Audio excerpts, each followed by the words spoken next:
আচ্ছা, সকালে অ্যালার্ম বাজে, আমরা জানি উঠে পড়া দরকার, কিন্তু ঠিক তখনই মাথার ভিতর থেকে একটা কণ্ঠ বলে ওঠে, আর 5 মিনিট ঘুমাই। সেই 5 মিনিট যে কখন 1 ঘন্টা হয়ে যায় তা আমরা বুঝতেই পারি না। তারপর শুরু হয় তাড়াহুড়ো, অপরাধবোধ আর নিজের ওপর রাগ। মজার ব্যাপার হলো, আমরা কিন্তু অ্যালার্মের কাছে হারিনি, আমরা হেরেছি নিজের মনের কাছে। আপনি হয়তো খেয়াল করে দেখবেন, দিনের শেষে আমরা যতটা না পৃথিবীর সঙ্গে যুদ্ধ করি, তার চেয়ে অনেক বেশি যুদ্ধ করি নিজের মনের সঙ্গে।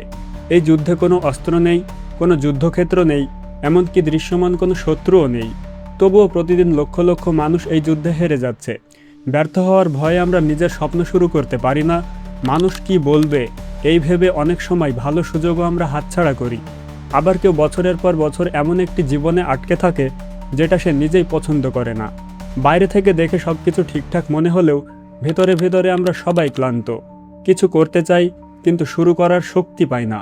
শুরু করলেও কিছুদিন পর আবার থেমে যাই। একসময় আমাদের মন ভেবেই নেয়, হয়তো আমার দ্বারা কিছুই হবে না। কিন্তু প্রশ্ন হলো, আমাদের আসল সমস্যা কোথায়? আশেপাশের পরিবেশে, নাকি আমাদের নিজের মনের ভেতরে?